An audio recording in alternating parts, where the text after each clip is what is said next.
So, if you are like me, you've probably tried lots of diets and none of them have helped you to permanently lose the weight. Before my current success, I literally lost track of all the diets that I had tried. Even the ones where I lost some weight, something would always happen and I would fall off the wagon and I would end up right back where I was, if not even worse off.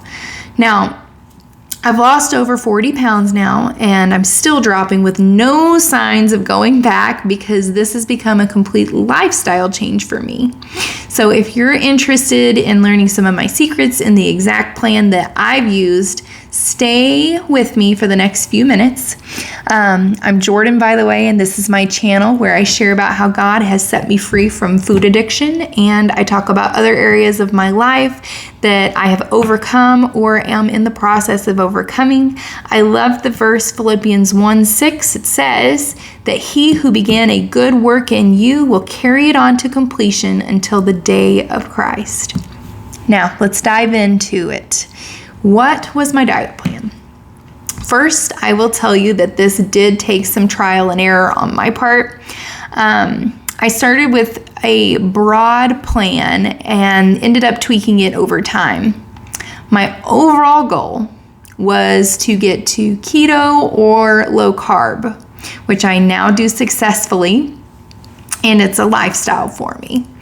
With my background in having PCOS and insulin resistance, I knew just doing research that was probably going to be my best bet to get my weight under control as well as increase my health. If you've tried this before or looked into it, you might be thinking something like, oh, that's not sustainable, it's too hard, or even maybe that's not healthy. But let me tell you, I was able to do it in a healthy way. I'm losing weight, over 40 pounds now and still going, and it balanced my insulin. It's made me feel great, and I don't have any problem sticking to it now.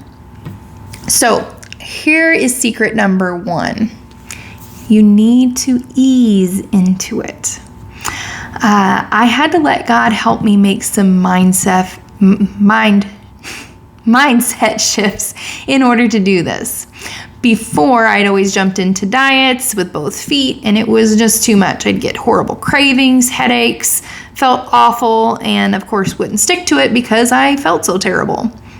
But here's the thing that God showed me. My goal should not be to do a diet where I just want to get the weight off as quickly as possible and then go back to what I was eating. He showed me that it needed to be just the way that I ate, just the way that I live.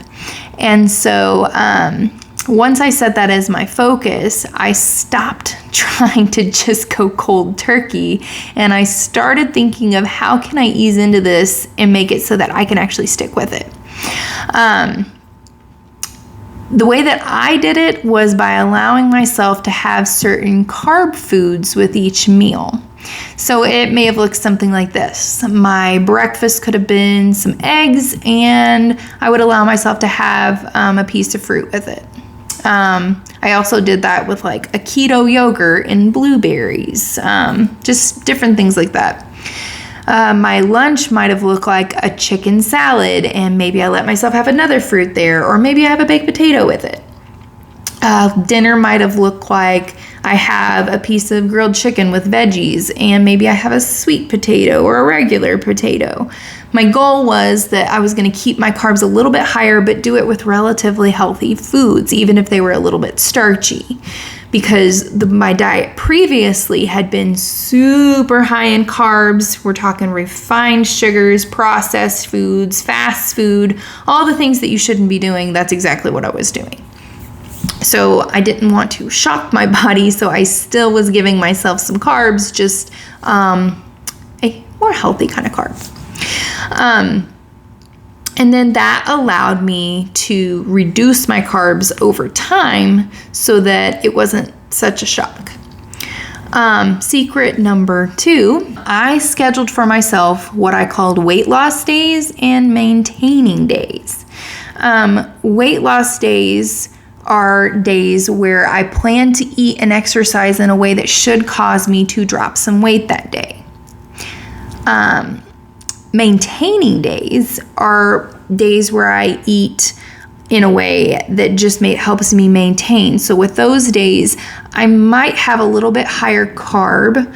I might go back to some of those things that I was doing in the beginning, usually not potatoes for me personally. I feel like that's a little higher, but I might pull in a fruit, or just have extra things that I might not normally allow myself to have when I'm trying to lose the weight. Because for me personally, I found that I have to be really strict in order for my body to let go of the weight.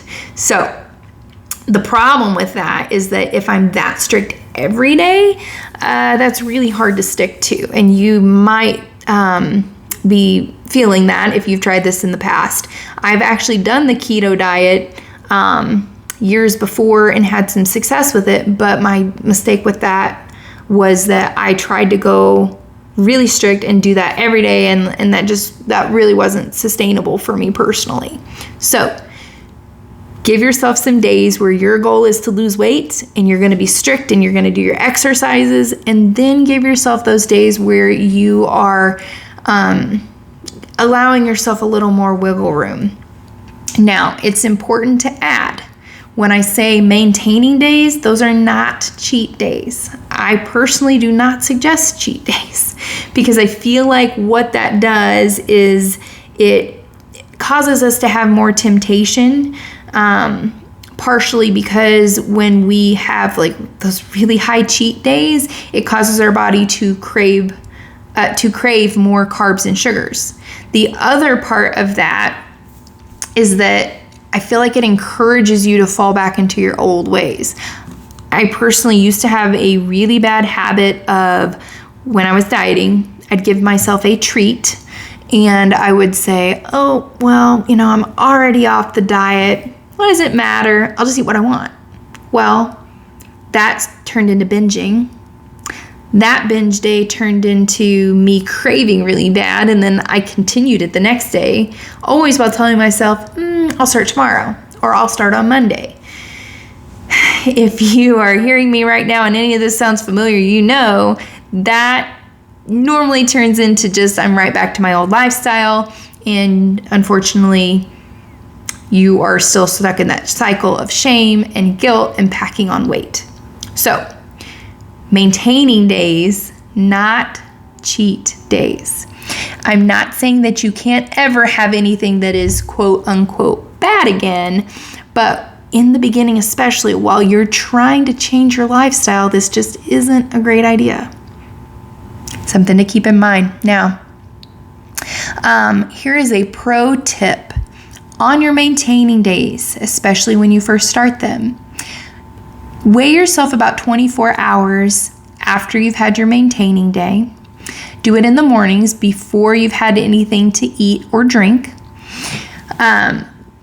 If you've gained a little bit, you might want to readjust your carb intake, or how often you're eating or how much you're eating, and just maybe rebalance that a little bit. If you haven't gained anything, then that's your body saying, hey, yeah, this is good for me. This is like where I can just hang out around this level and just give yourself a little bit of freedom.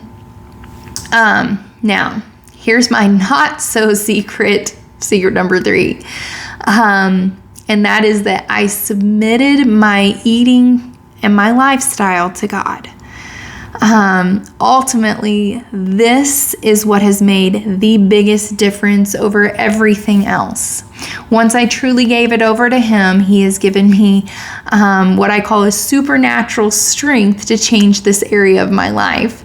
And the amazing thing is that it's changing almost every other area of my life now too, in a very good way. Romans 12:1 says, offer your bodies as a living sacrifice, holy and pleasing to God, for this is your true and proper worship. This isn't just talking about purity here. This means that we should treat our bodies well in every regard, and in those actions we show our worship to God. Speaking from experience, when you do that, God will honor that and He will bless you. So, I share a bit more of this on another video that will pop up on the screen in a moment. Be sure to check that out and like and subscribe so that my message can reach more people who need to hear it.